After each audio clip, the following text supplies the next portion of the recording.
Hey guys, this is Jacob, otherwise known as JayJax. We're back, Dark Souls 1. Um, Pretty excited. We got a good episode in front of us. We are going to the last Lord Soul that is located in the Duke's Archives. Well, through the Duke's Archives. You'll see what I'm talking about. We did do a brief jaunt in here to get a specific item for the DLC. You might recognize this room. We are significantly stronger than we were the first time we were here.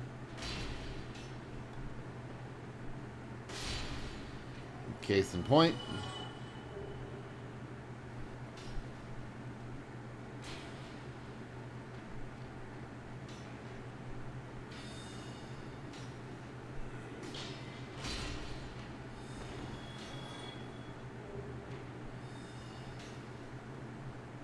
Okay, so let's take care of that guy real quick. Take care of these guys real quick. So these guys can hit pretty hard, especially if they're buffed by that channeler in that room.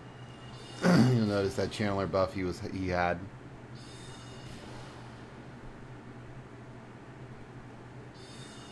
So we're gonna try to poison this channeler because this guy likes to teleport around.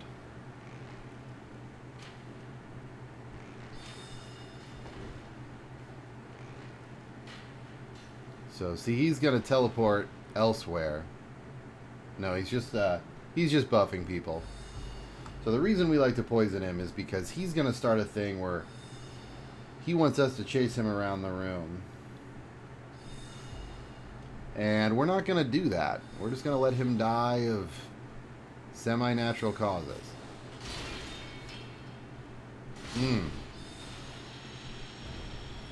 Strength weapons hit a little different, I'm going to be honest.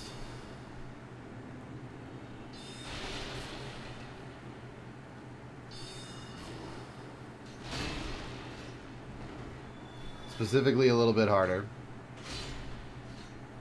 is what I mean by different there. We're going to clear out this room. This is a pretty interesting room. A lot of people, I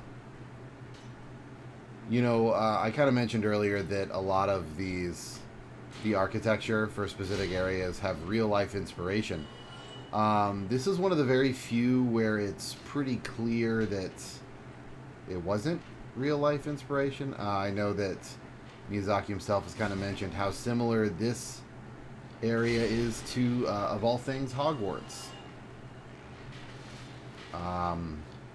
And you're going to see a lot of that here in a little bit. But yeah, it's pretty cool. I mean, being open to discuss your sources and not being so proud to admit that you had an inspiration it's a good thing as a creator. And they definitely have that in spades at From Software.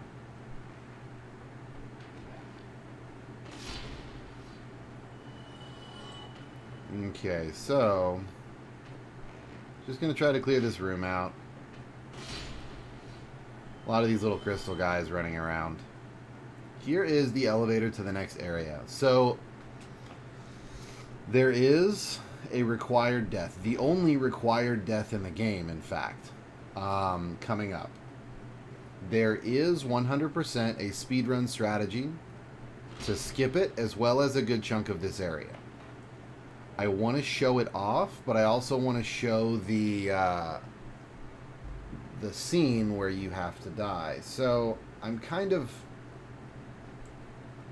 at a bit of an impasse here, whether or not I want to do the speedrun strategy, or if I want to, take the required death and kind of play the game as intended.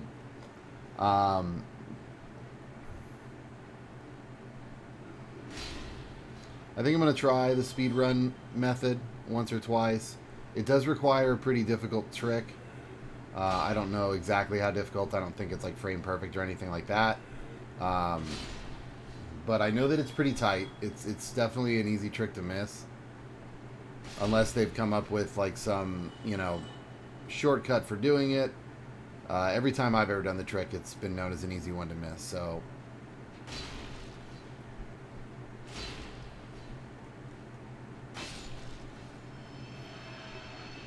So yeah, again, strength weapon. Symbol of avarice. Hey, that's a good pickup. Crystal Night Shield. So you'll recall previously that the mimics have dropped items that are very powerful, right? If you'll notice, that's 70 durability. 70 durability on a medium shield. That's wild. 100% fizz block. It's just objectively superior. The problem is it's got 20 durability. And this one cannot be repaired. So this is another gameplay consideration shield. They know you're about to take some fire. And you're about to be up against some enemies who are going to really test that shield and your ability to use it. And so let's say you're not super familiar with the upgrade system, you don't really have a very good shield, blah, blah, blah. You're just not, you're kind of struggling through the game. They are giving you temporary items to use to help you through it. It's pretty cool. Okay. So, let's go ahead and head up here. This room is cleared out. There is a chest there. We will be getting it. Although it's hard to get. We're definitely going to be getting it. And showing off a bit of game mechanics in the meantime. Okay, so we are going to see a hollow up here in the name of the Crystal Knight.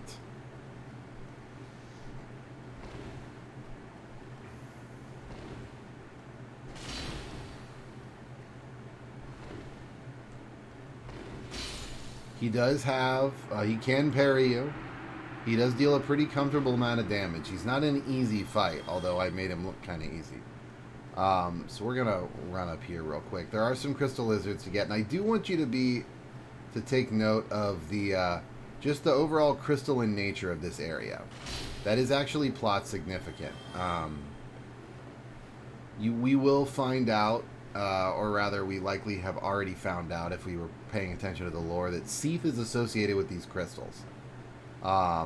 This is kind of his thing. So we are going to see that case in point here in a little bit. We're going to try to, I don't know if I want to, but I'm going to show off that speedrun tech. So basically, you're supposed to go up there. There's a required death, and you wake up in a different area. And then you work your way back here. You, however, could... There is a way to... whoops, you can hit a roll that puts you on this banister, and then roll off onto that ledge right there. And what that will do is allow you to basically skip that required death. I'm going to try one more time.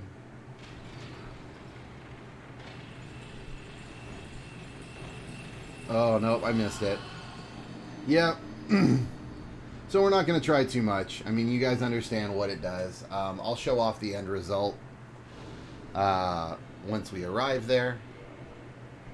We are going to use a humanity to become human again. So we'll show off exactly where that has you ending up once we arrive there. But that is a speedrun trick.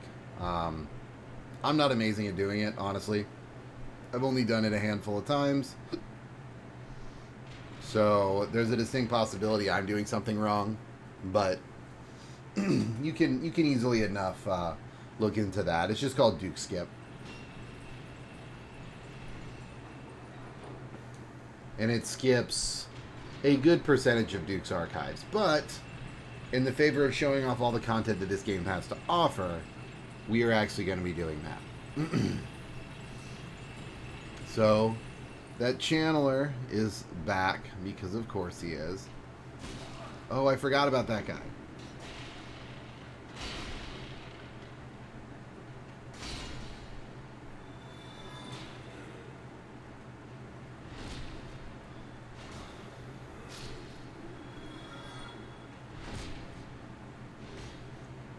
So these guys, while they hit pretty hard, especially if they're buffed by the channeler, and they can actually be relatively difficult enemies to get around, insofar as the damage they put out, they're pretty easy to just circle around and backstab.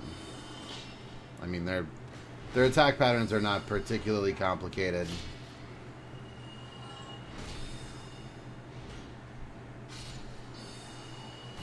Ow. Crystal Straight Sword, that's a good item.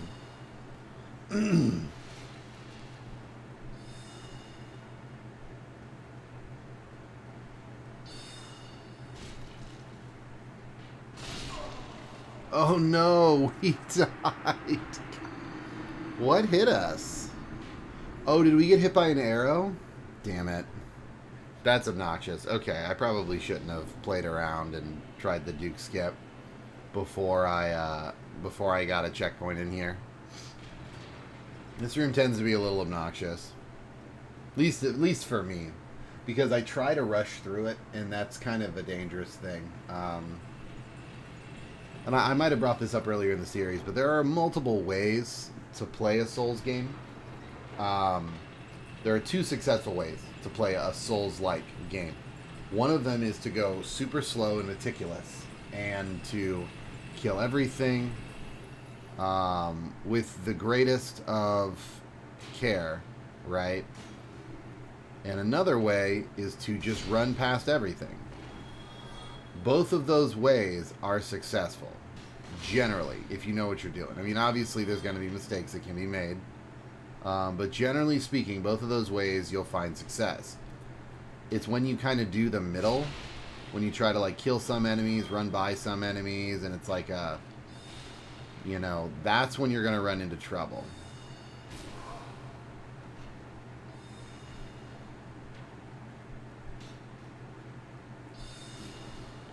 That archer's going to retreat in there, because of course he is.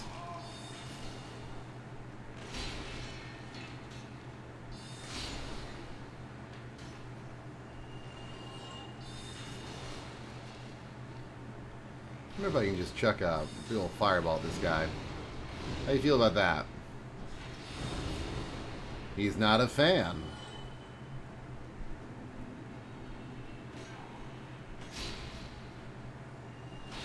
He's renewing that buff.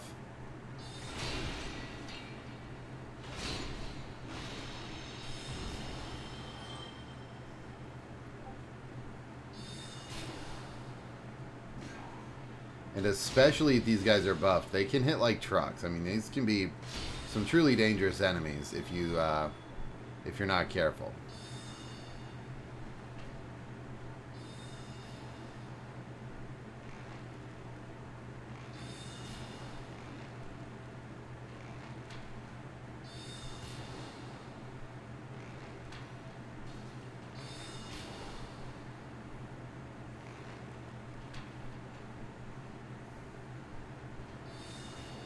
Alright, so he's poisoned. We're going to keep our shield up. Be aware of arrows, because they're coming.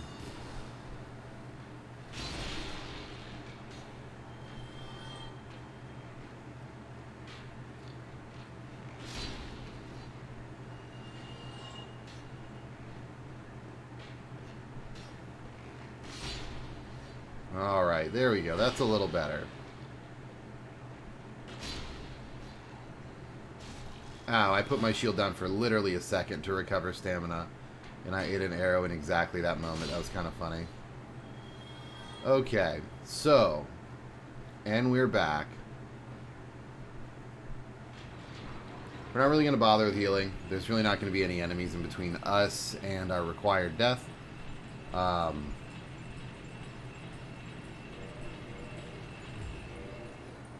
Generally speaking, if by this time you have a ton of souls, a ton of soft humanity being that number in the top left corner, ours is currently 0, so not a problem. This is a great spot to use a Ring of Sacrifice. When you take this required death, you are going to wake up elsewhere, so it's going to be really difficult for you to retrieve your souls. So this would be a great spot to use a Ring of Sacrifice as well. But we are going to get our first run-in with the man of the hour, Mr. Seath the Scaleless. So you can't get up to him. You actually can't win this fight.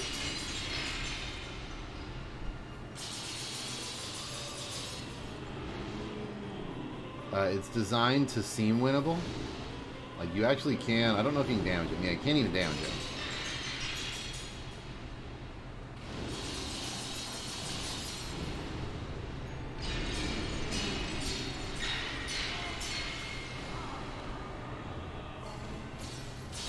So yeah, this is actually a required death. We're going to count it. We are going to count it. But that is a required death.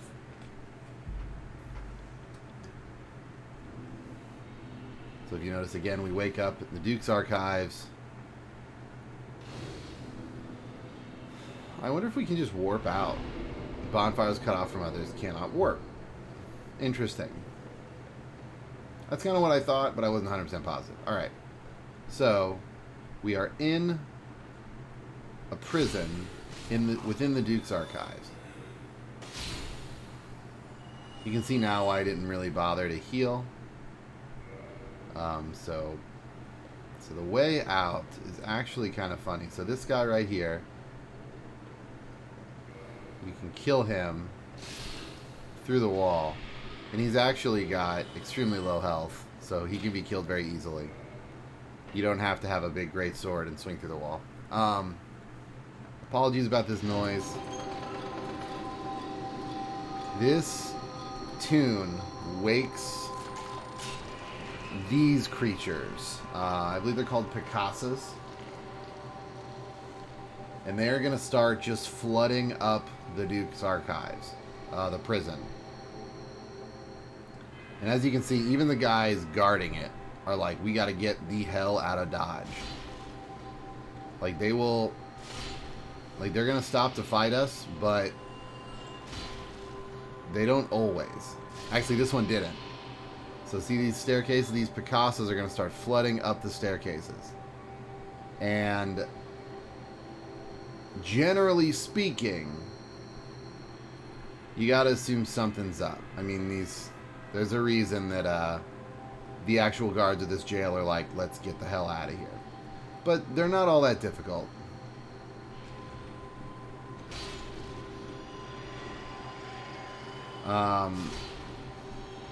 There is reason to assume that these Picasas are being turned this way and are maybe some of Seath's captives.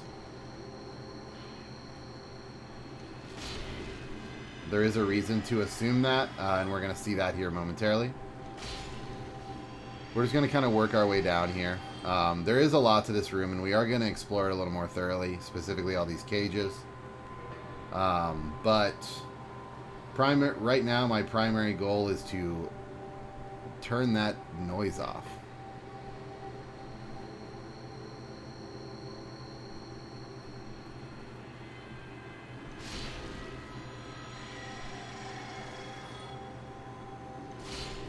Yeah, especially with a strength weapon, these ladies are just not really that much of a concern.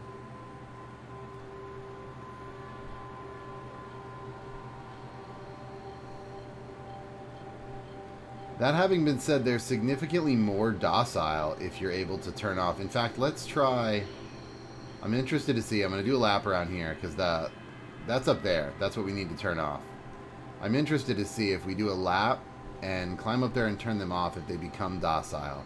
We're going to try to leave a few of them alive, but they're going to be super aggressive, so we might not be able to. Alright, cool.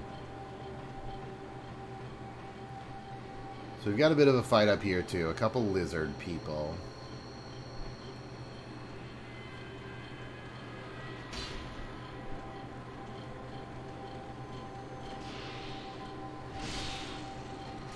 Not too difficult of a fight.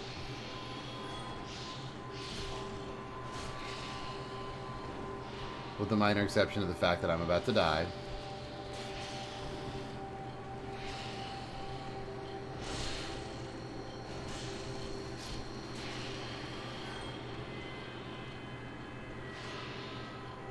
Okay. Let's shut this off.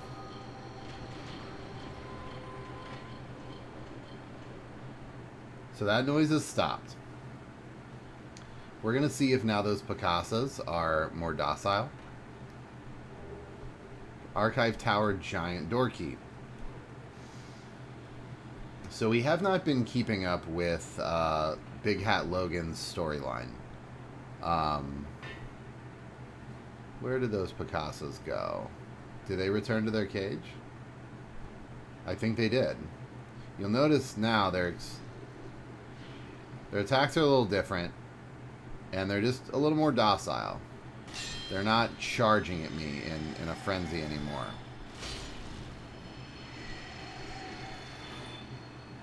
They seem to be more interested in defending themselves. With the exception of these two.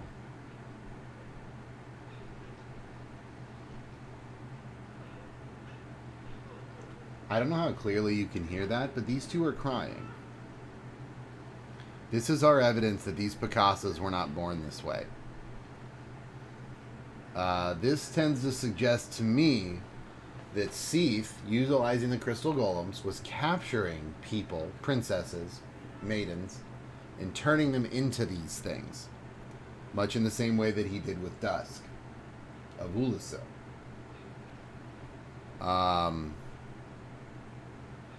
We're going to find a little more evidence. Well, they have extra health. Miracle, Soothing Sunlight. Not something that a Picasa would know. Bountiful Sunlight. These were maidens, potentially, of the Church of Thurland. Let's see if it tells us. Soothing Sunlight and Bountiful Sunlight. Special miracle granted to the Maidens of Guinevere, Princess of the Sun. Bountiful Sunlight. Granted to the Maidens of Guinevere. Yeah. There's your hint right there. That spell is granted to the Maidens of Guinevere. This is Big Hat Logan. He's looking... This is the guy we let out of the cage in Sen's Fortress.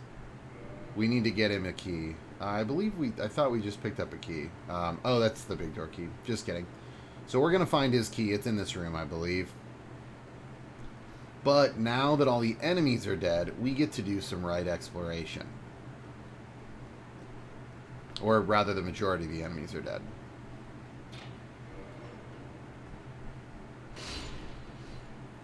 We're going to poke into some of these cells, see whatever... The Caduceus Kite Shield, Archive Prison Extra Key. There we go. I think that is the one that will lead us to his cell. I'm not 100% positive. We're going to give it a shot. I might just look like an idiot having to run down and then all the way back up, but we're going to see. Yep. And there we go. I'm an idiot.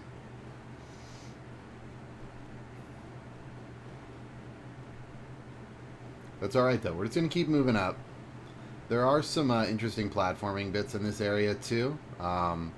Believe it or not, this area is not as simple as just a silo with a spiraling staircase up it. There is a lot more to it than that. Or rather a bit more to it than that. Not the most complicated area out there, but it's definitely got something to it. Another Caduceus shield, or Caduceus. I don't know exactly how that's pronounced. I always said Caduceus, so that's what I'm going to say, but if I am incorrect and that bothers you, I do apologize.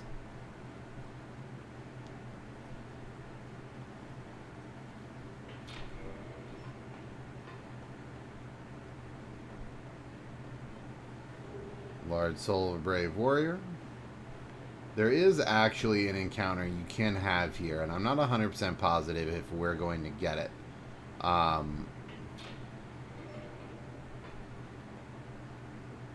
You can... I'm gonna wait until I check all the cells before I say one way or another. Yeah, I believe we didn't get it. You can see Rhea of Thurland, the Maiden in White, who had her 2 guards that went down to the depths. You can definitely run into her in here, and she will have been captured, and you can free her. Or she will have gone hollow, or, you know, whatever. So this is going to be the way out. This is the giant door key. So when we would leave, this is the route we would take. We're not going to take that route yet. We're actually going to run around here, do a little bit of swanky platforming. Dirt to dirt.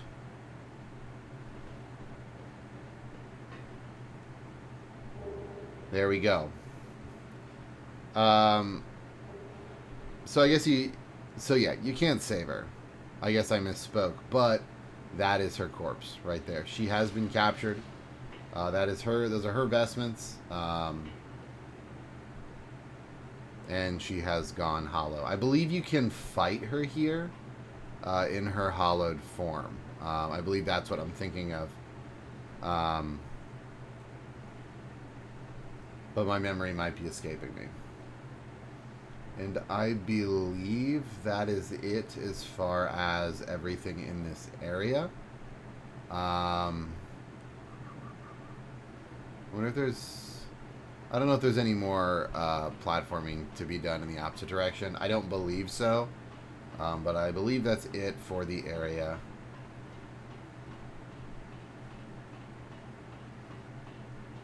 Yeah.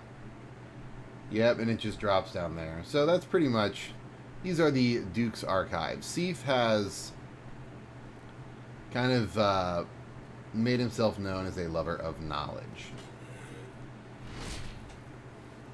Specifically, Seif is attempting to, and this is speculation. Seif is attempting to replicate the effects of the scales of immortality because Seif betrayed his own, as we know from the opening cutscene, and we also know that he was scaleless and not possessing of the scales of immortality.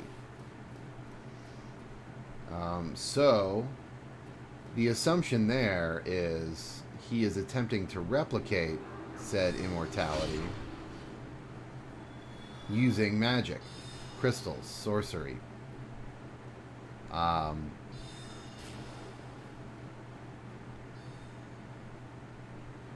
this guy's a pain in the ass.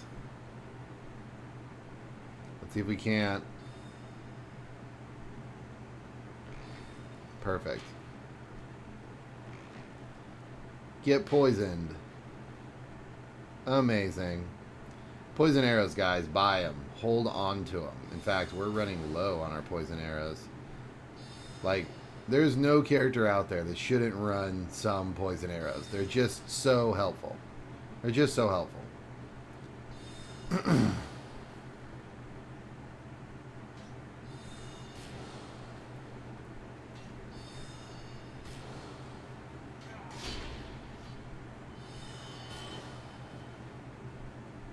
All right. So we returned. One thing to note is that we are actually higher up in elevation than we were when we arrived. You'll see the areas that we came in below. Like, that's actually the area we arrived in. That's the door we came in initially. And we're at a much higher elevation. So had we taken that elevator up, we could have jumped off on this level. I'll show you real quick. We would have jumped off and landed right here. Squeezed in right there. And been able to you then proceed through the level while avoiding that intentional death.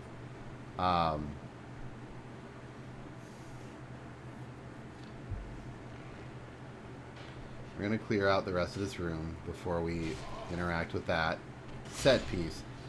This is a really interesting area, and I think the one thing I want to highlight about this area more than anything is how complete this area feels compared to something like Lost Islet.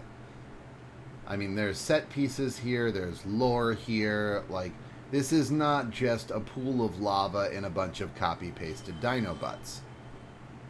There's something to be said about this area. So, the gimmick of this area is as follows. Oh.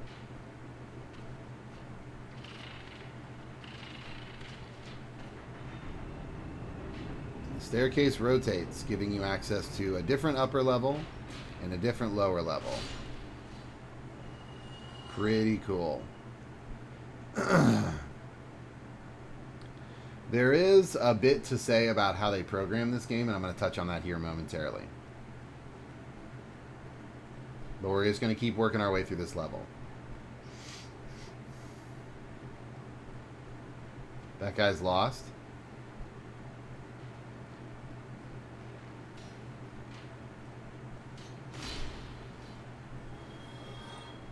Actually, this might be the ledge. It's one of these ledges that you drop off when you do skip.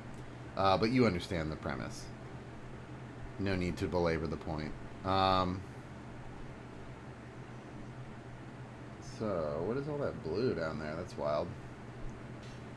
Wonder if that's just a light, some quirks with the lighting.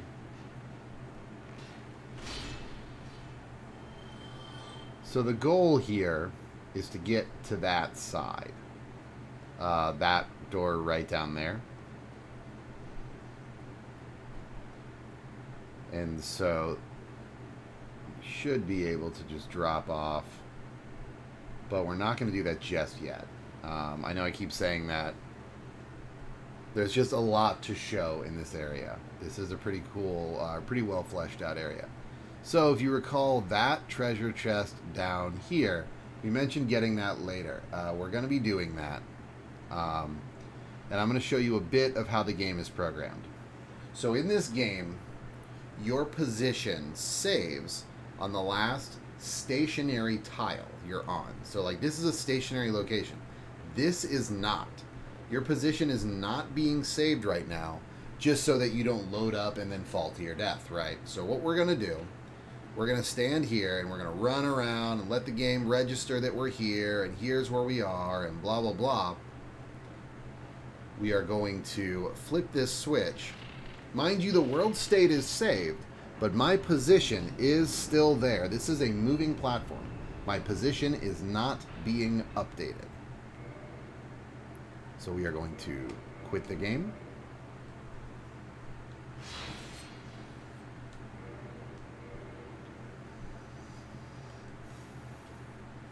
And here we are, right back where we were. However, the world state has been updated.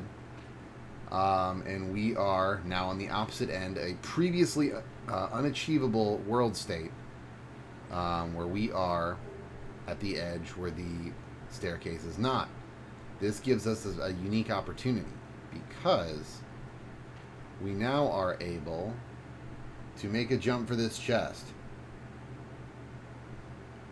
God, this chest is always sucks to get. It's a pain in the ass.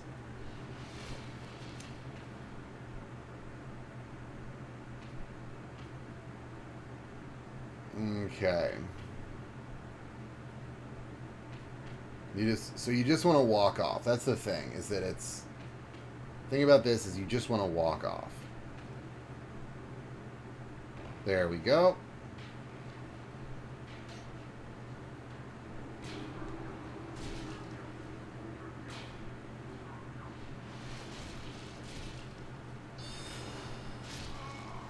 Damn it. So yeah, we'll get that later, I guess. It's obnoxious. That's alright. From the Duke's archives, from the prison, we can just run up here and we're pretty much right back there.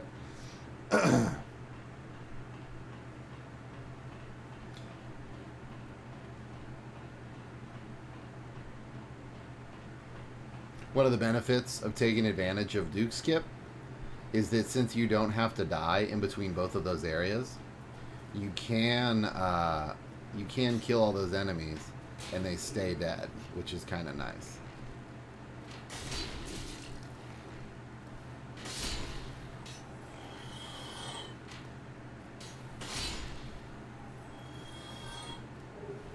Crystal Straight Sword again. Good weapon.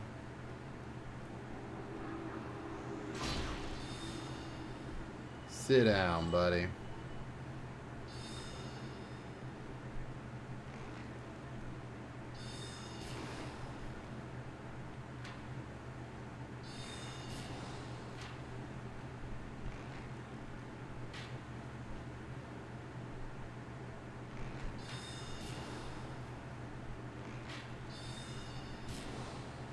Cool.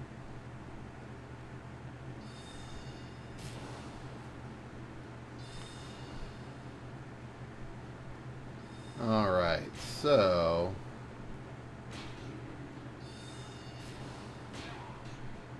we're actually going to do ourselves a bit of a favor, and we're going to advance in the level, and then return and go back, so that we don't have to do this weirdness with the staircases every single time.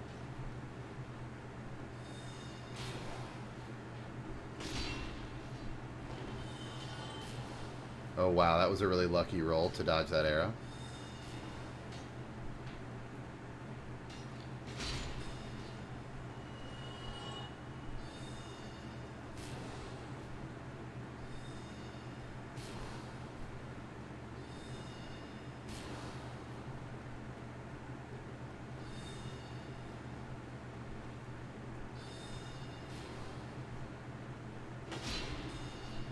Perfect.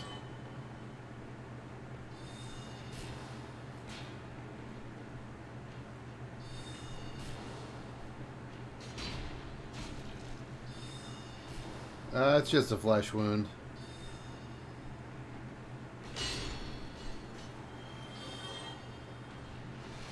That's alright. We have plenty of Estus. We can take our time.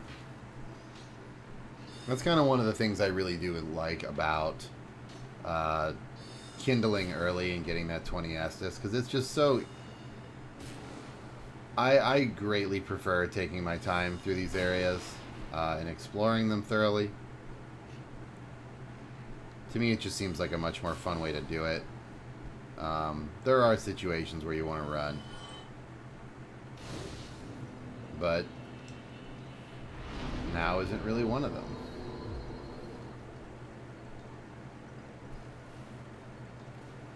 We probably should not have rested, in the interest of full disclosure, but we did, and we can't take it back now.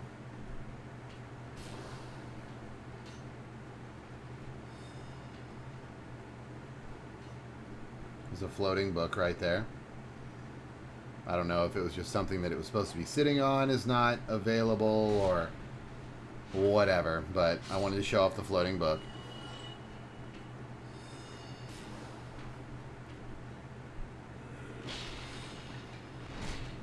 So one thing about these the sorcerer in this room that makes them particularly difficult to deal with is that, generally speaking, ranged enemies have like a maximum what am I trying to say? Vertical range. Like archers can't fire straight up, right?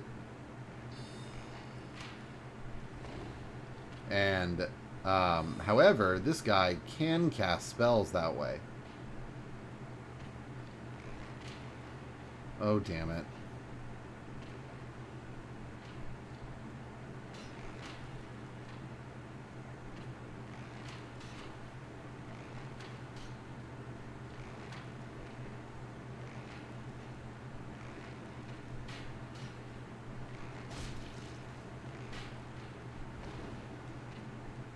We're going to try to deal with this guy.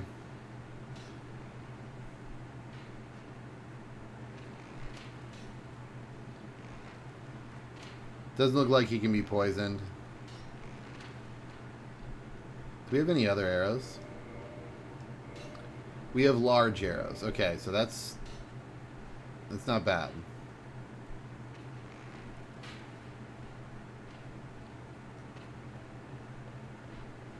We'll fire from here. This seems way easier. Ow, it's not easier.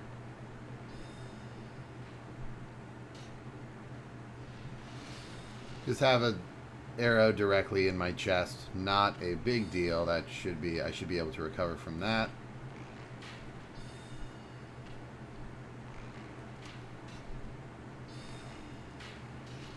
There we go. Now he's dead. We did it.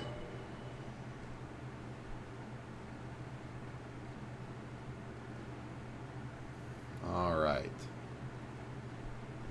So let us... There's a switch around here.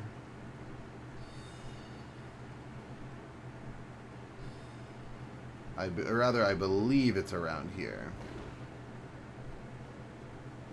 That will open up this wall right here.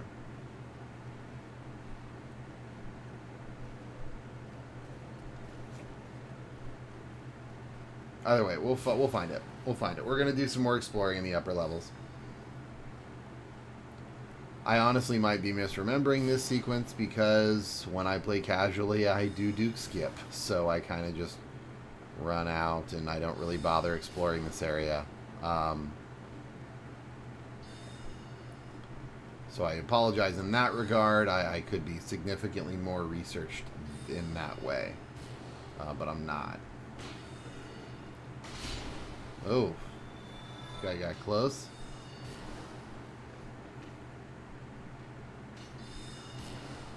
Okay, so ow.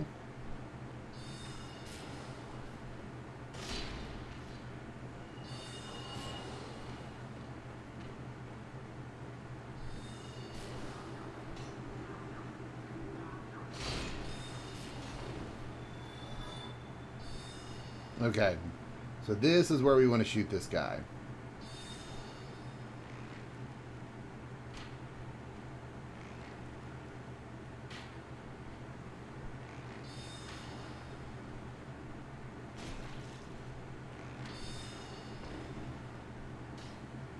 Oh, goodness. This area is a pain in the ass. I'm going to be honest. I've always thought this area is kind of a pain in the ass. That is why I always do Duke skip, just because I don't have to deal with all these guys. And the fact that they do not small damage from range from everywhere.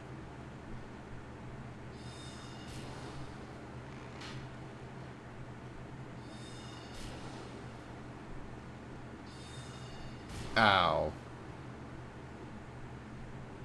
Is here the spot? It is.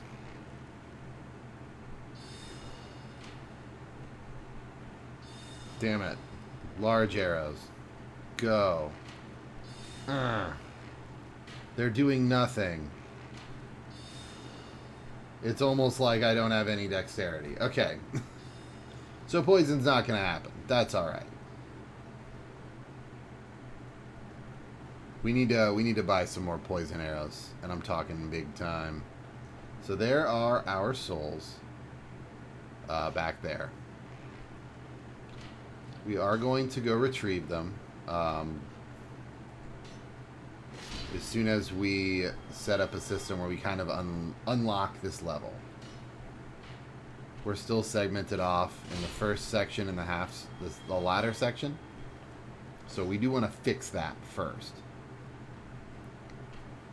And then we can go jumping around and exploring places.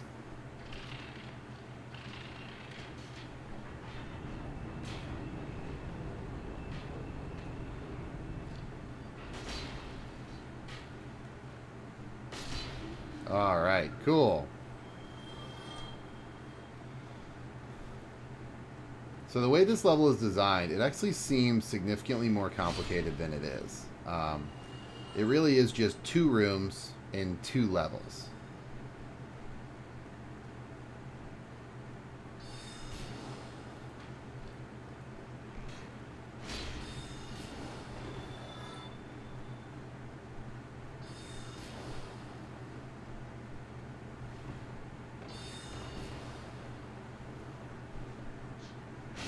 Got him. So this guy will occasionally teleport to that other side and cause you to reflip the switch and run back around, and it's a big pain in the ass, and he's an asshole. Sorcery Strong Magic Shield. That's a very, very powerful sorcery. It buffs your stability on a shield pretty significantly. Those spell sword builds do very well to carry Strong Magic Shield on their build if you're utilizing a shield. Just because you can get away with using a very small shield and buff it quite a bit. This is where we came from, correct? It is. We came in here. Blah, blah, blah. Yada, yada, yada. Okay. Got it. Got it. Duly noted. So another thing you can kind of do is, so I'm going to show you another like trick that kind of utilizes the program. We're going to be up here. This is the area that we want the game to remember us in. We're here, Dark Souls. We are here. Gonna flip this Swizzitch. Change the world state a little bit. Actually, we don't have to do that at all. I was gonna have us jump down, but we don't have to do that because we're already here. So, I don't really have a good way to kill this guy.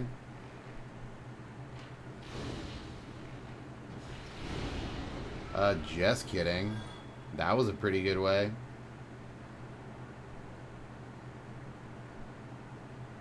Here's that switch I was looking for.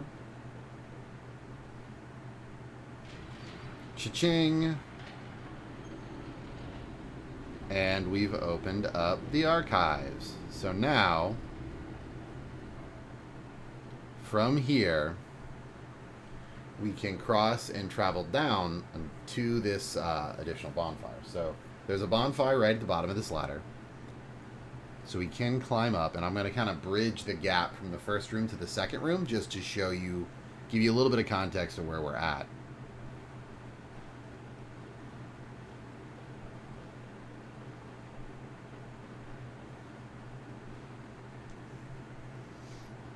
And now is when we're going to go back for our souls in the first room. Those guys down there. So normally how you would do this is you'd flip this switch and then you'd have to time it to drop right there. And I don't think I need to tell you that that sucks. That's a very difficult thing to do. And it sets up for some really, really not fun time. You will hurt yourself. You will likely die. It's just not a great situation.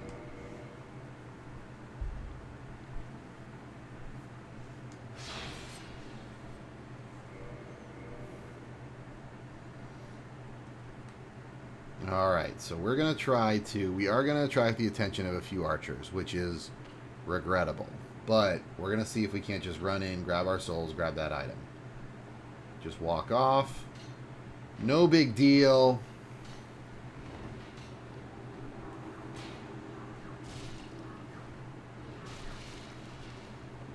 Okay. Got our souls.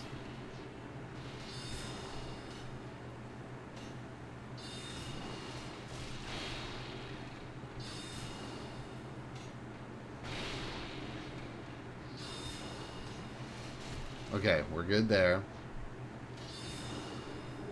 We got this item. Neat. So now...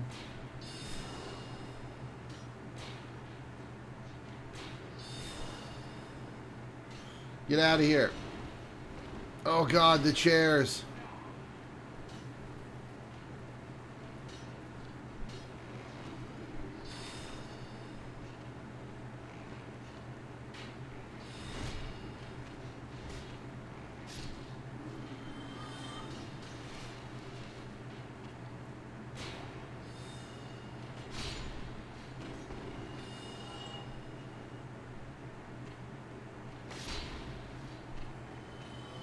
That's fine. We're going to fight our way out. We are going to fight our way out.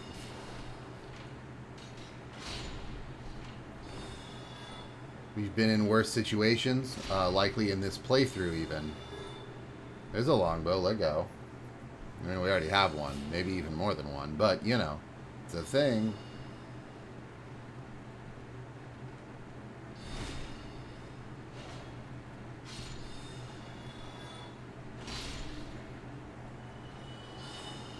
We are fighting our way out, ladies and gentlemen. We're going to do it.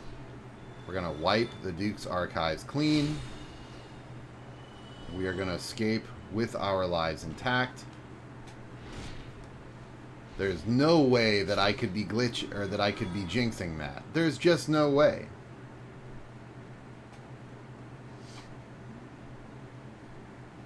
So normally you would come through here and you wouldn't be able to access anything.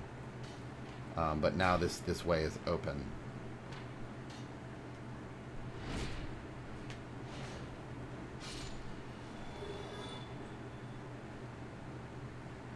So we can just travel down to ground level and get back. We have done it.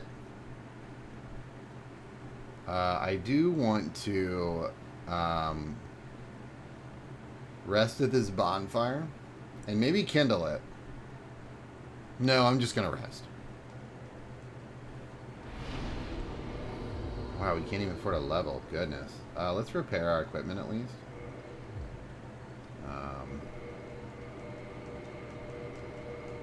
I don't always remember to do this. And full disclosure, you don't really have to.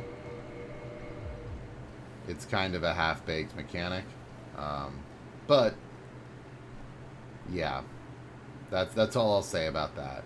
Equipment durability in Souls is not the most fun thing out there. So, did we perhaps have a friend here? No, we do not. Blue Titanite chunk. It's a neat little item. Some more upgrade material. Nothing too amazing. Right here, chain forward. You guys know the drill. Bop. Bop. And light swing. Good night, Mimic. Good night. What has he got for us? An enchanted falchion. This actually, I don't believe, is a yeah, it's a low durability weapon. It's just an enchanted falchion. It just does magic damage. You know, in the event that you're at this point, giant cell key. This is where we're at. We just got this, the key that allows us to open up Big Hat Logan's cell. So we need to go back and kind of do that for him.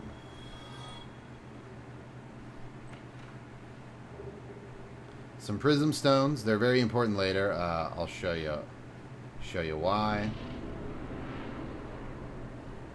So here is, yeah, some cool stuff. We're gonna move forward here shortly, but we are going to double back and make sure we get everything that we wanted to get in Dukes. Here's another treasure chest. This is the Channeler's armor. What's this weigh? I've never really worn the Channeler's armor. It's heavier. Significantly heavier, actually. Wow, this is really heavy armor. I did not realize the Channeler stuff was, Did I just skip right over it? I think I did. Oh, Gauntlets of the Channelers. Yeah, I did not realize the stuff was so, so heavy. That's kind of wild.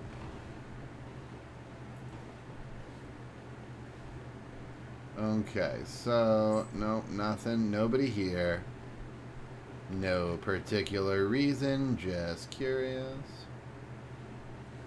We're going to go back, and we are going to release our buddy from ow, damn.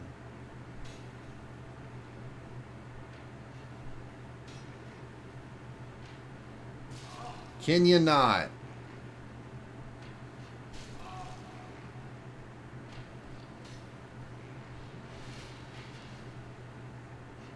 Swear to God.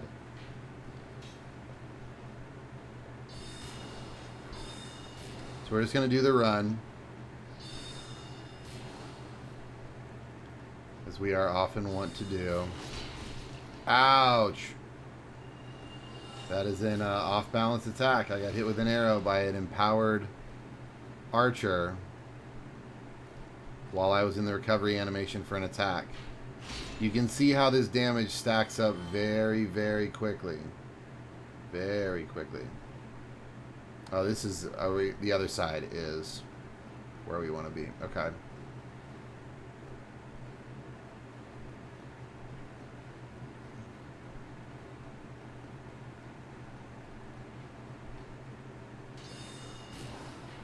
is right over here where we came in. I believe it is. We're going to go on the edge. There it is.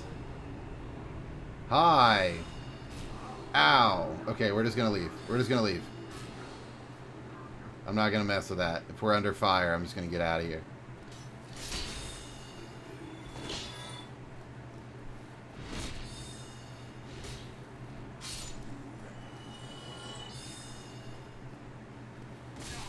Oh, damn. I still hear them shooting at me. They are a persistent bunch. I'll tell you that much for free. Alright, and we are back. And now our lizard guards have returned. They are just as pleasant as ever. However, they are not running from the Picassos because, again, the Picassos have not been aggroed by the stupid horn.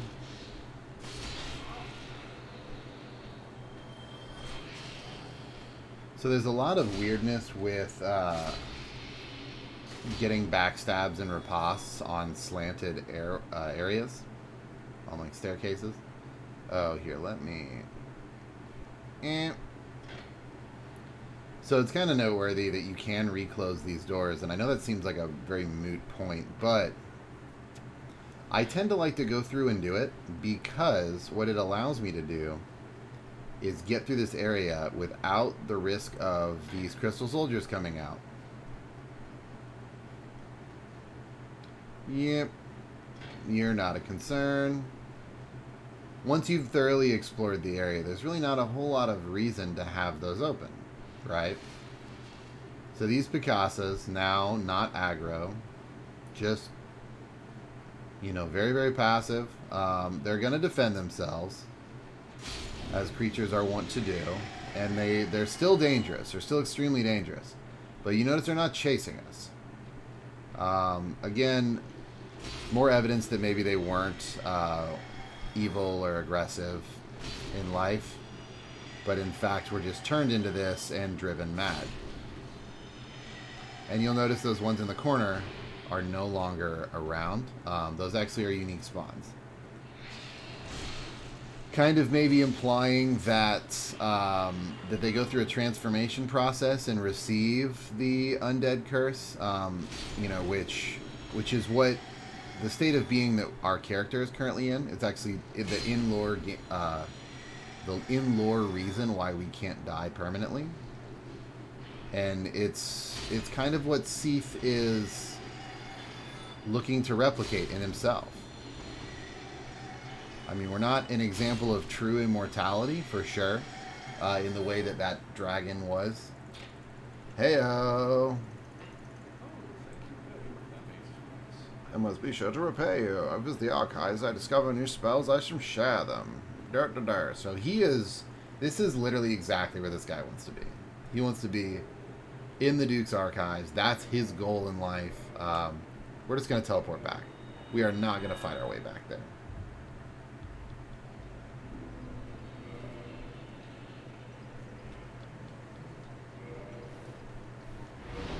We will level up, get a little bit extra health. And we are going to kindle this bonfire and get rid of that. Just so we don't have to keep scrolling through stuff, I'm going to slot humanities in here, wherever they are. Oh, they're there. For when I want to kindle stuff.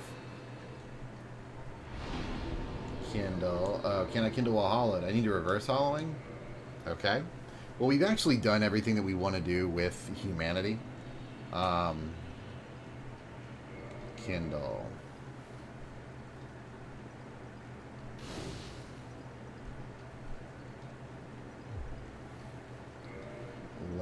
Yeah, 10 should be fine. So we're not in a position where we're trying not to spend it, but you know, no reason not to if we don't have to. So we do have... Where's our old buddy at? Hey there, Logan. What's up? I was just here. I was expecting you. This place is truly magnificent. More than expected. I shall share new sorceries and the secret of Seath's immortality. Again, kind of hearkening that, oh, if you fought him and were imprisoned, you know that Seath is true undead, different from ourselves. His wounds close promptly and no mortal blow affects him, granting true insulation from death. It is an effect of the primordial crystal. So, only by destroying the crystal can you scratch his hide. And the crystal is in the crystal forest. So, we've kind of gotten the secret. Seath has used sorcery to find a way to mimic the scales of immortality. We are actually just going to fully kindle this. No reason not to. We have so much humanity in our inventory right now. No reason to run around with any fewer than 20 Estus.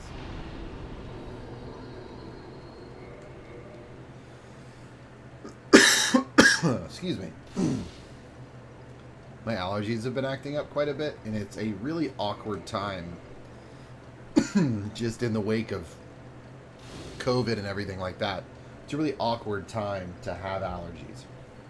Because every time I cough in public, I have to look around and make eye contact with people and let them know, hey, I promise I've been vaccinated. This isn't a COVID thing.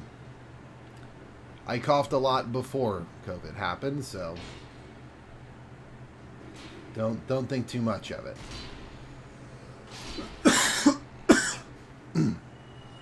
All right. So we got the prism stones there. So now we are going down to the crystal forest. We know the secret of Seath's immortality. We know that our mission is to kill Seath. And so we need to find a way to kill him. Take his Lord Soul. There is a golden golem over there. We're going to kind of explain a little bit about that. So if you recall, the only other time we've encountered a golden golem, we've encountered these blue ones. The golden one the last time we encountered one, it contained the Princess Dusk of Ulasil. Now we already know that Seath has been capturing maidens, potentially to turn into Picassos, presumably to turn into Picassos. So we know that Seath is capturing maidens for a reason. All right, we don't know much about it. We have speculation.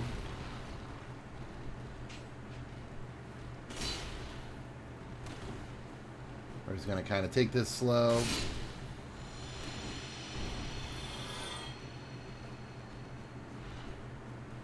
All right. There we go. These enemies are the classic example of they're very slow, very easy to avoid, but they do hit like a Mack truck. All right, so we pissed off this golden one. We're going to try to get a good look.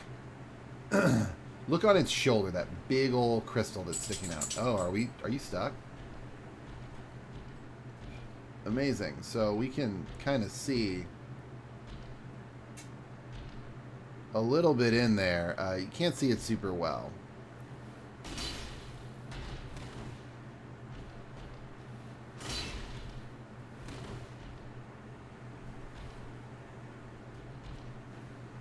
Ow! I forgot that he extends his arm.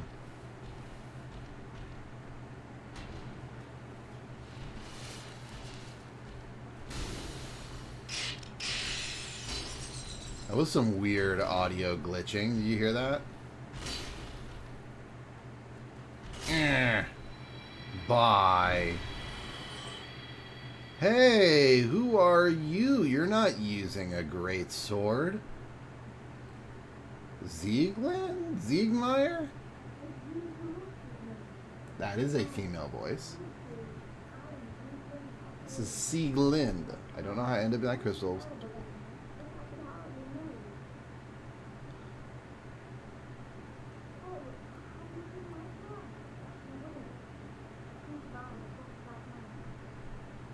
We have seen her father. He'll just stay put and keep out of trouble.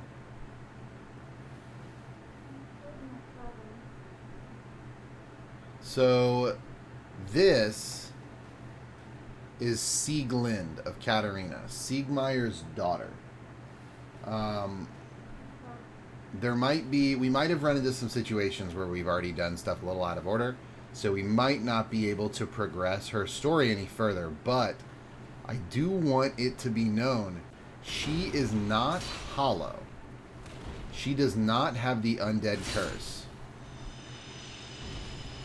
This is the most badass character in all of Souls, because while we have died 57 times to get here, she has gotten here while dying approximately 0 times. And I say approximately, definitely. She is a human who has just fought her way through all of this and ended up getting captured by Seath.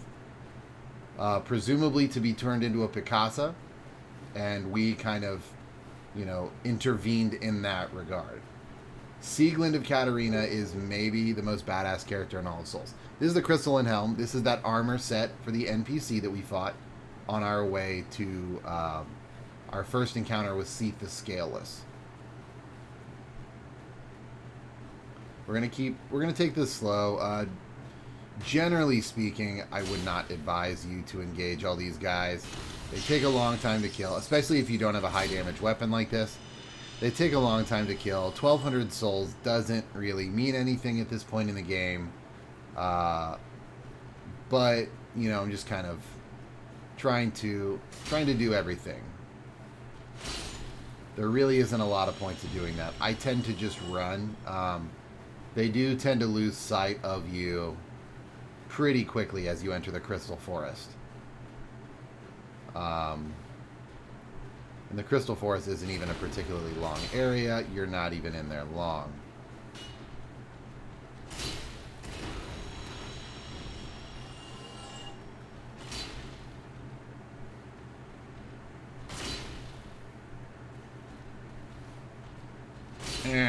Lego. Alright.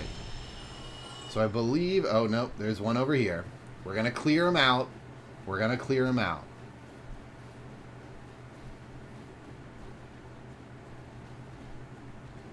I always found it weird how there were, like, innocuous golems over here in the corner. Just because, like, they're not hiding anything. Like, there's no items over here. There's no reason to go. This golem barely even notices you. Like, this is the way forward, way over here. He wouldn't even notice you. It just seems strange. That area seems a little weird. So this is the Crystal Forest as... or the Crystal Cave, rather. Through the Crystal Forest, you see that very brief Crystal Forest? It's 12 whole trees, and now we're in the Crystal Cave. And this is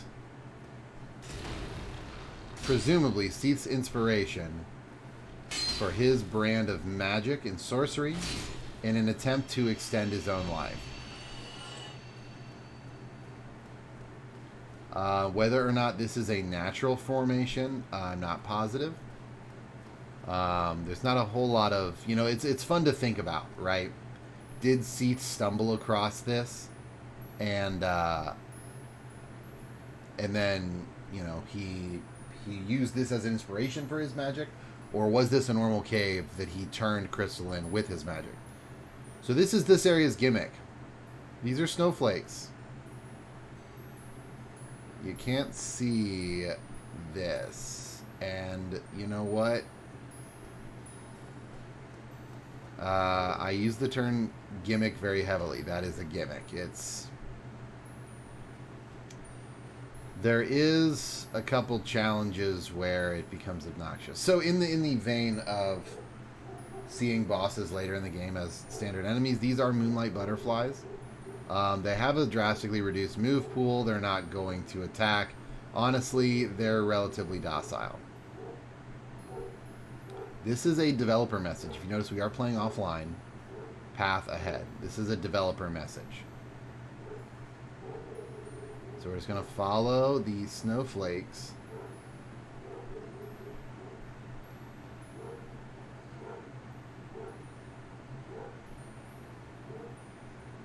encounter another golden.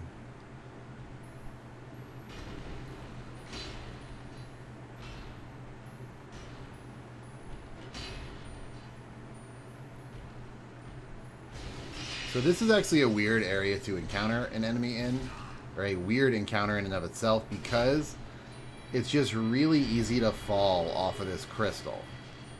So you just need to be super careful. Hold on one second. My dog's going nuts downstairs. I'll be right back.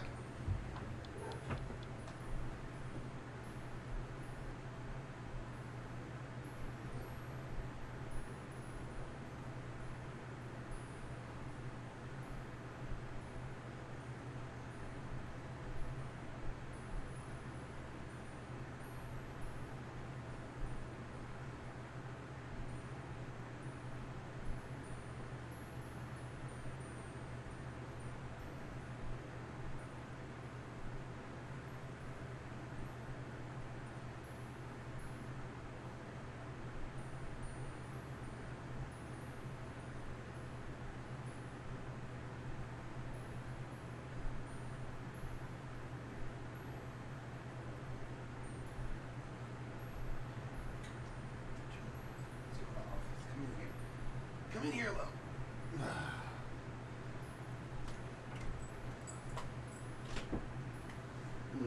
Hi, big girl. So that was just my guard puppy letting me know that the neighbors were going to get their mail. And she intimidated them insofar as now we're safe. So she's protecting us. Thank you, Lil. I appreciate it. So we're going to continue with the gimmick of this area. Again, another developer message. Drop down here. One cool thing is that if you just were to spin around... Oh, I missed him. We're going to reload that so that those crystal lizards spawn again. But there's actually a number of crystal lizards in that cave.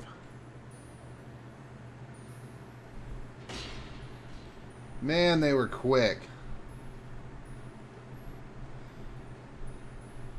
All right, hold on. We're gonna come back here, and hopefully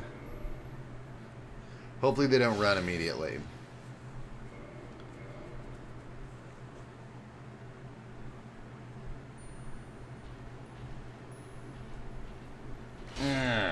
There we go. Bunch of twinkling Titanites, blue Titanite chunks. So. Up here, there is an item. It's a blue Titanite slab. Not a very good item. You don't really even need it, but you can go get it. And it's obnoxious, and it's a winding, invisible path, and it is why we were given prism stones earlier. We're not going to go for it. Not fun to watch, not fun to do. There's just really no benefit to the whole process. Yeah, you can run straight. The key is you come in right to the left of this little finger that juts out. There's a soul of a hero over there.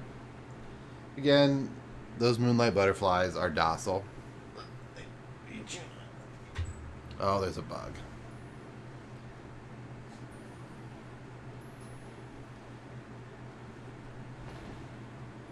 Alright, and again, much like the ones that we found in Ash Lake, the last time we saw an undead dragon, here are some clams. Seath has been associated with these. So did Seath travel down there to do some research, to meet with said everlasting dragon? We don't know. But it is interesting that this is another location where those can spawn. So you definitely want to kill these guys. Take your time and kill these guys before you come in, because you see that big glowing thing in the back. That is actually a primordial crystal. That is where we're going to fight Seath. However, there's not going to be a fog gate that shows up the first time. So these guys can run in there and just really mess up your whole fight. And they're no slouches when it comes to damage. Also a bit of aggro weirdness here.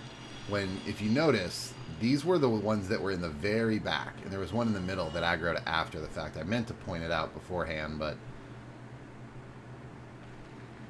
kind of taking advantage of the fact that you can't really tell which way these things are facing all the time. Theoretically, you're supposed to run up to try to kill this one and aggro him as you're right behind him, and these two will have seen you, and you're in a bit of a jam. So just move forward, be mindful of all of them, and then when one of them moves, you know what to do. Okay? So, this is the arena of Seath the Scaleless. That is the primordial crystal. We need to kill it. And him.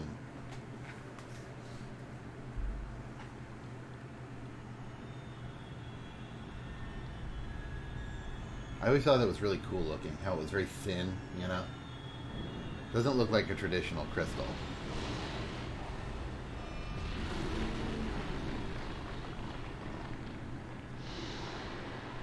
So Seath does have a tail weapon, like most of the dragon enemies we've fought. Most of the enemies we fought. And we're going to try to go for it. It's a weird tail cut, to say the least.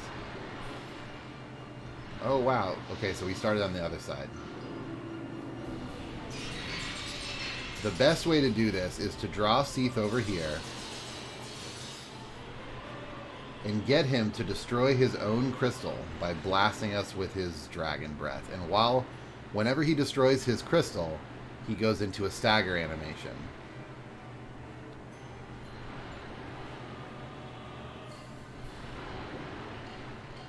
Okay, so he hasn't attacked yet. I thought...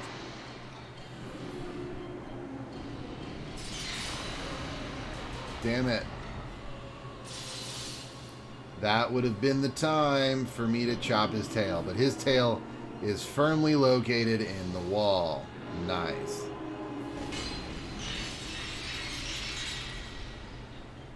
So we're going to grab a couple of these for some increased curse resistance.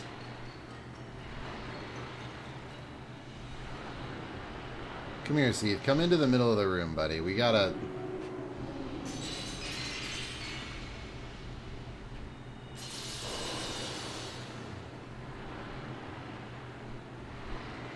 Here we go. Alright, so get pissed. Try to do something. This is the tail we want. Damn it.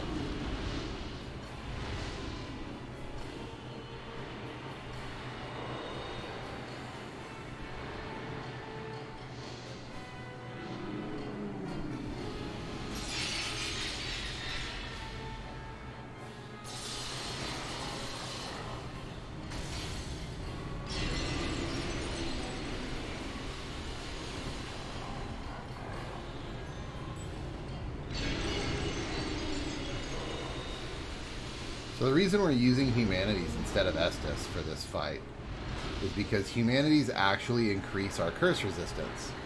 So every time we heal, we are becoming more resistant to his status effect. Yes, give me the boost, give me the boost.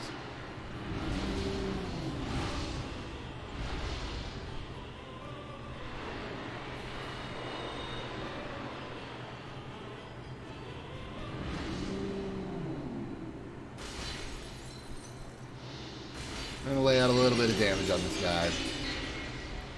So Seath fights can end up becoming a bit of a damage race because right in front of him, he doesn't really have a plethora of attacks that he utilizes.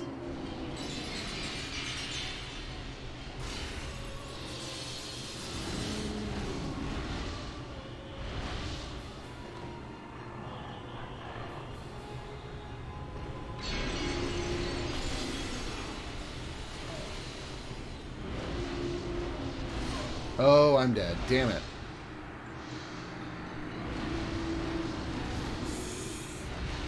The problem with this now is that the primordial crystal stays dead. So we're at a spot where it's going to be really hard for us to get the tail cut. I'm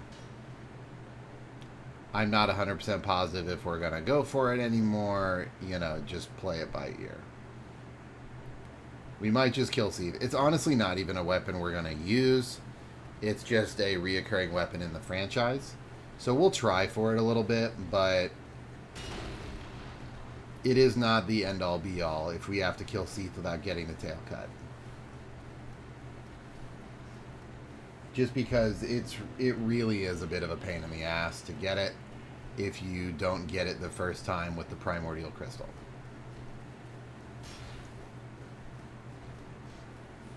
So this run back I'm not a fan of, mostly just because it's long and it's uneventful and you can die for pretty dumb reasons. The platforms in this are unpredictable to say the least, and I'm not even talking the invisible ones. Like these slanted crystals, the geometry of them tends to kind of toss you to the side. Like if you're running down this too quickly, you kind of just slide to the right and you die. And it doesn't make a ton of sense why. And that's happened a not small number of times. Ooh, there's another crystal lizard. A couple more twinkling titanites. And 2 souls. Perfect. So yeah, we're aiming at that finger, that big old jutting out one that we saw earlier.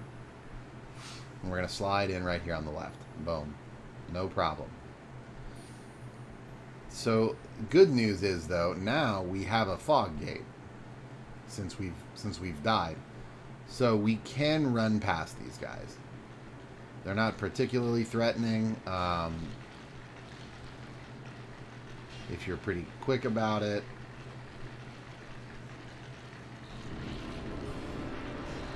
However, one thing to note is that when Seath dies, they're all going to come flooding into the room. It's important that we get that. Okay.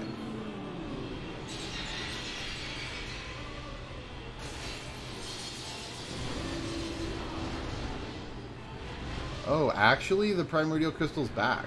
Yo, okay. Perfect.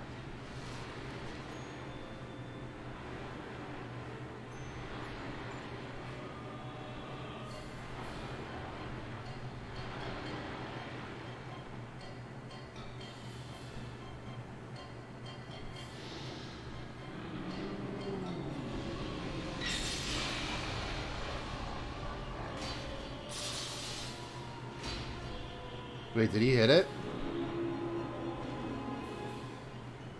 He did. He just didn't really enter like the traditional stagger animation. That was weird. That was really weird. Okay.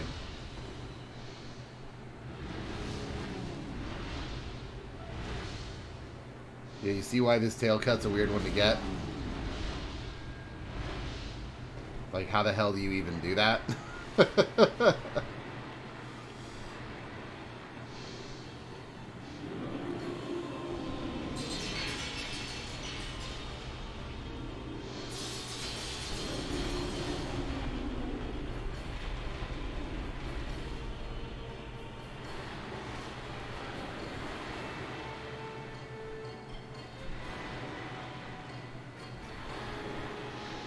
And the problem is you kind of have to hit him close to the edge of the tail.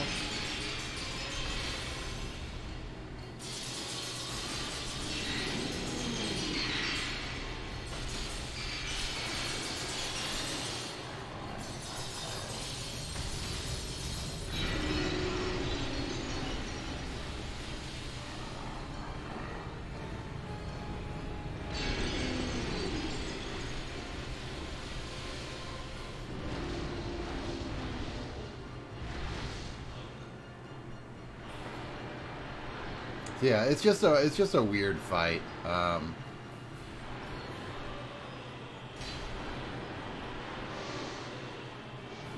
If you're looking for the weapon that's from his tail, know that the way to get it is to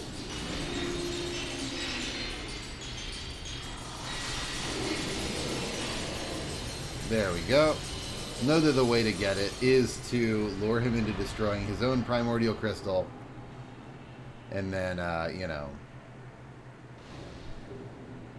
hit him during a stagger animation. So, we have in our possession all of the Lord Souls. Every one of them. 4 Kings, Seath, Bed of Chaos, and Nito. We are ready to fight Gwyn. So, I love this shield. It's been good to us.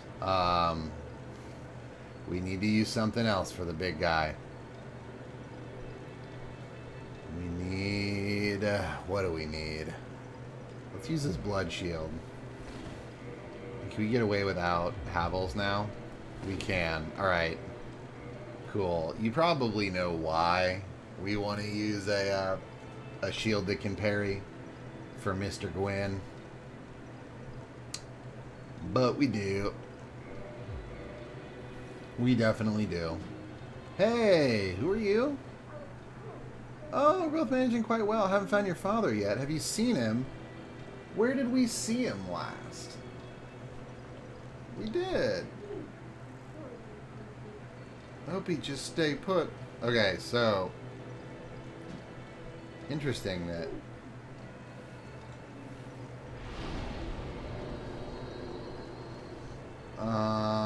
Abyss, Dark Tomb Chamber. It's Painted World, Undead Parish Depths, Ulasil Dungeon, Ulasil Altar of the Grave Lord, Daughter of Chaos, the Abyss. How do we... Oh my god, I don't have the one. Shit. Oh, damn it. Where's the best place to warp? I don't want to do this again. Whatever, we're not going to bother with that storyline right now. We are off to complete our destiny. Is it something urgent? Bro, we have all the Lord Souls. What's not urgent about that?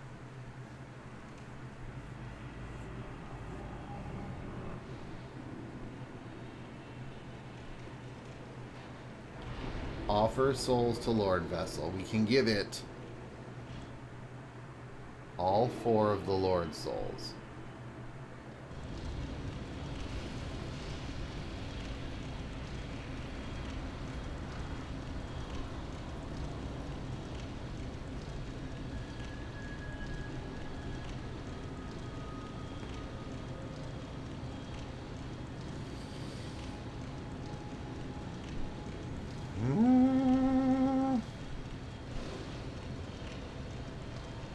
We need to reverse our hollowing. It is important that we are not hollow.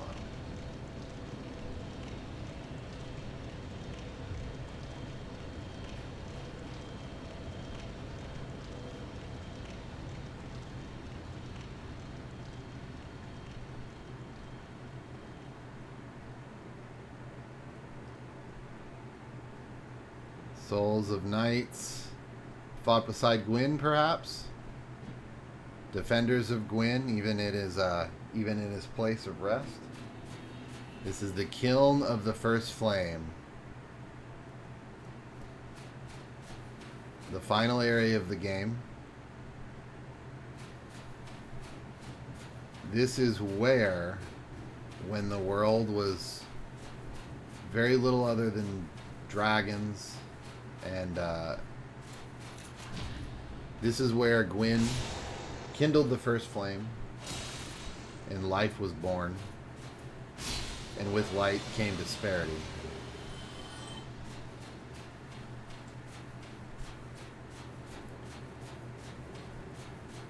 So, what do we know about the bonfire right now? We have a number of different ways we can take this. We have the gods who have made it clear in no uncertain terms, allies of the gods, that we should kindle the first flame, reigniting the age of man. Okay? Or rather, the age of fire. I apologize. We also know that the gods aren't always to be trusted. The gods are selfish, and they have nothing against lying to you to meet their own ends. We also know that they are losing power as a result of the bonfire dwindling. Okay? That's what we know.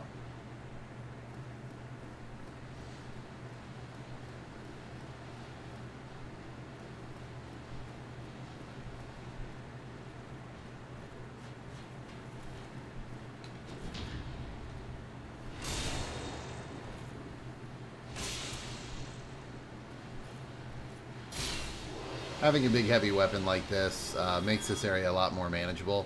This is normally a very difficult area. It kind of looks very plain Jane, and it is. It's supposed to be. This is where you get your Black Knight armor. It is supposed to be extremely plain. There's not a lot to it. That's by design. All of this was significantly more. I mean, these were all ruins. This was... Hey, Lil, stop it. You're barking at nothing, dog. The window is closed. You just heard a noise. Relax.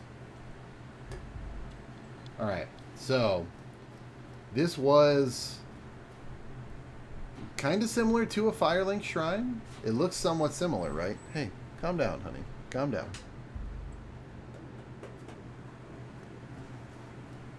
I don't know. I'm getting Firelink vibes from that. And there is the man himself, Gwyn. This flaming sword. We're about to meet him. Real up close and personal like.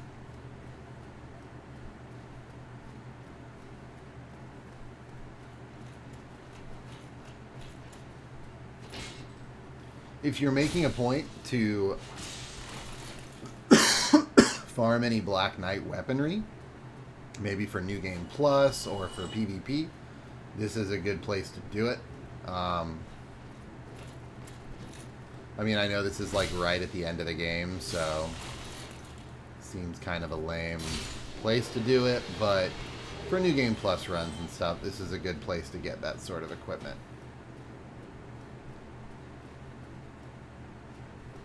Okay.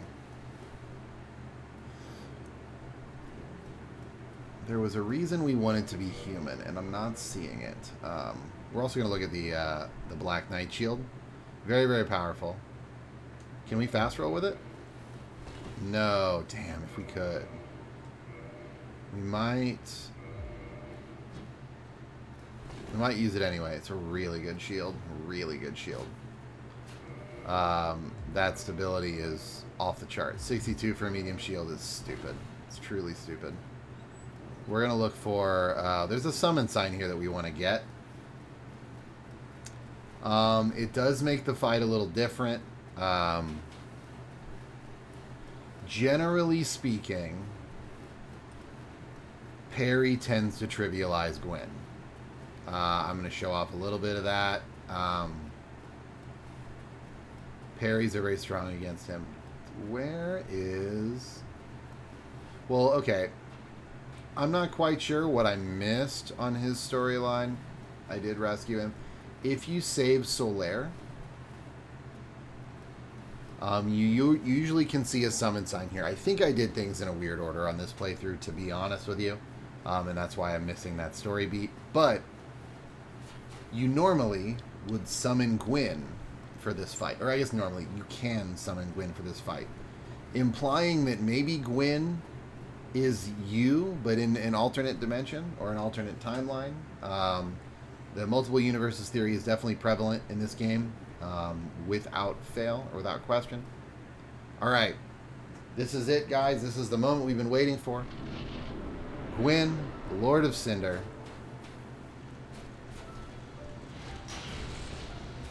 Excuse me, sir. I'd like you to hit me with a large telegraphed attack so I can parry it.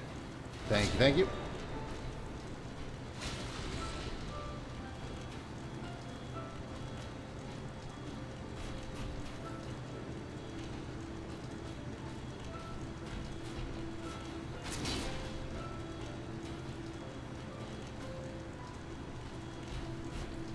For his grab attack, I just hit him with a heavy. Punish him.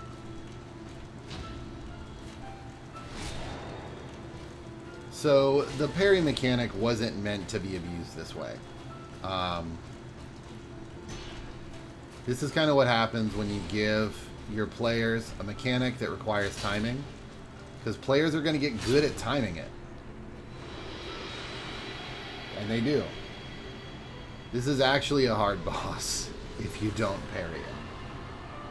But I've killed Gwyn so many times that the parry timings are just ingrained in my mind.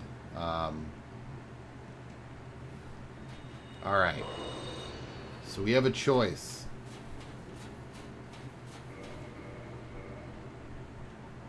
We're gonna get our cool shield out.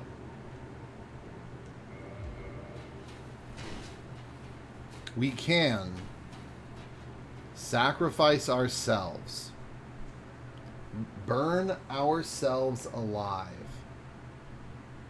How alive we can be considered, in order to rekindle this first flame.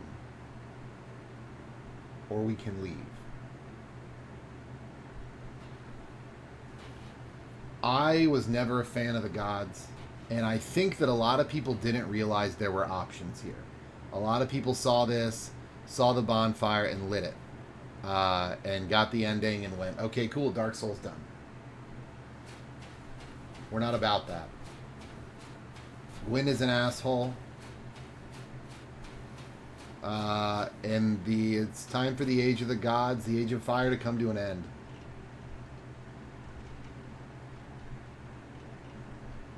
We can let the ruination of the gods commence at the rate it is.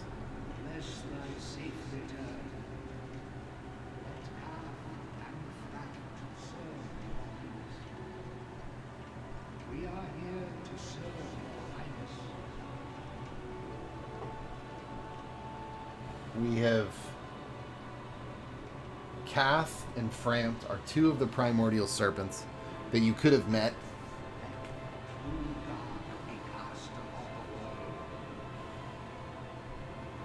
So we have...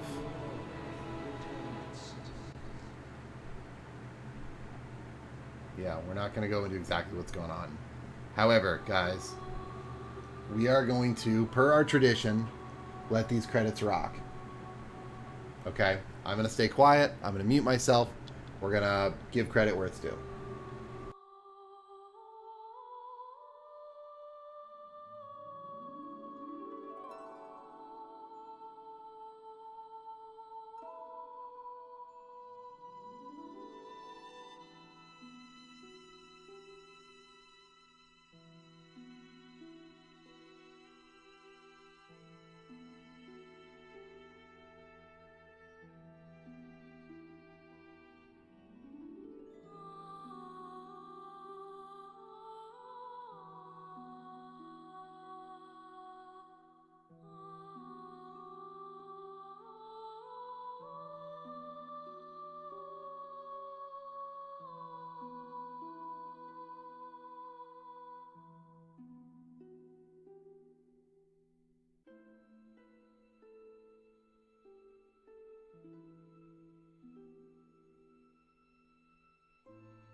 Yes, indeed.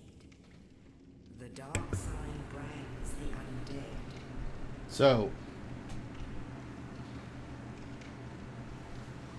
And in this land, in this game, in Dark Souls 1,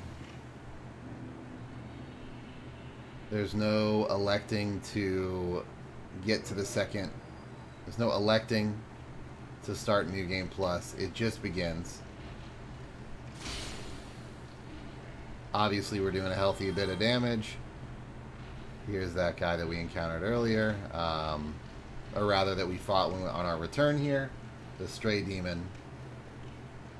We're going to... we're going to fight the boss that we encounter right out of the gate. We can't even level up yet. Like, if we wanted to spend our souls, we couldn't. It's kind of wild being in that situation. What we have lost all of our key items. We haven't lost anything equipment-wise. Unless it is... We did lose the orange charred ring.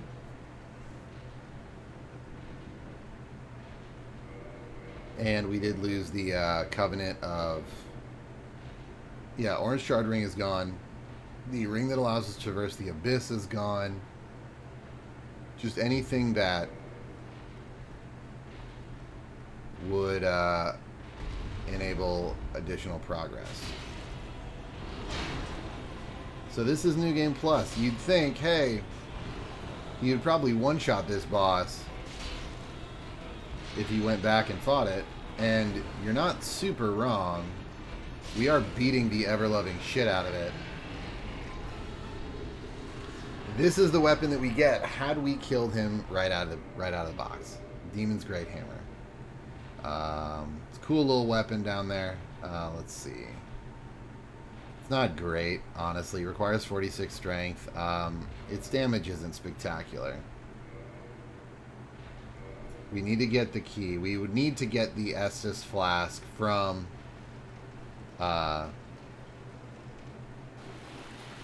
Oscar. We're gonna watch this. We're gonna plank because we chose the naked starting class. And here's a club. Thanks for our old starting equipment. Obviously, we're a little past that. I probably shouldn't have killed him right there because I wanted to see what the plunging attack glitch would do. Also, noteworthy, hold on, let's go. If you wanted to skip all this dialogue, you can just murder this guy. And he'll drop it for you. Big Pilgrim's Key, Undead Asylum, Floor 2 East Key. And he would normally drop you the Estus Flask, but because we don't need it, we're fine. So you'd normally get the Big Pilgrim Key from this boss, but since we killed this boss earlier, and you need to get the Estus Flask, if you kill this boss before you talk to Oscar, Oscar has the Big Pilgrim Key.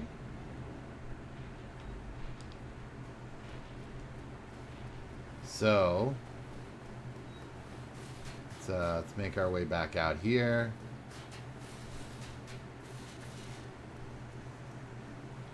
And here we are. We're back. Bird's gonna carry us back. In Lord Round, level up and kindle bonfires. As if nothing changed. And we're just... Everybody has scaled a bit, but if you'll notice, like, we're not just absolutely one-shotting this guy. Like, there is some New Game Plus scaling. You know, we can just absolutely beat the shit out of these guys. But, yeah, that is progression. Guys, that is Dark Souls 1 in its entirety. There's a lot of side stuff that we didn't do. Side stories, a lot of, like, NPC summons that we didn't get, a lot of NPC dialogues and things like that. There is a ton to this game. So if you watched this series and thought, well, great, now I don't have to play Souls, that's not the case. That's not the case. There's a ton to do here still, and a ton to enjoy. It's one of my favorite games ever. Super janky, but I absolutely love it. So yeah, guys, that has been Dark Souls 1. My name is Jacob, otherwise known as JayJax. We will return next week with Dark Souls 2. And hopefully knock that out in a few weeks. And then on to 3. And then we're either going to do Sekiro, Bloodborne, or just straight into Demon Souls on the PS5 if I can get a PS5. We might put in some filler there, honestly. I understand the PS5s are hard to come by, so we might throw in some filler here and there. But guys, like I said, again, my name is Jacob, otherwise known as JayJax. This has been Dark Souls. I don't think I need to bother reviewing it. Although it does tend to be my pattern when I finish a game to give it a brief review. I mean, this game's amazing. I don't know what else to say. There's some undeniable jank that come with the budget, but honestly, it's a spectacular game. I would recommend it to anybody who's a fan of environmental storytelling, engaging combat, difficult but fulfilling gameplay, divergent build paths, compelling NPCs. This game has the most compelling NPCs of the series, in my opinion, hands down. It's just a great level design is another thing that if you're interested in. I mean, this game is a masterclass in a lot of things that make a game good, and it's worth looking into for sure. Thank you so very, very much for watching, guys. My name is Jacob, otherwise known as JayJax. This has been Dark Souls, and I'll see you guys next time.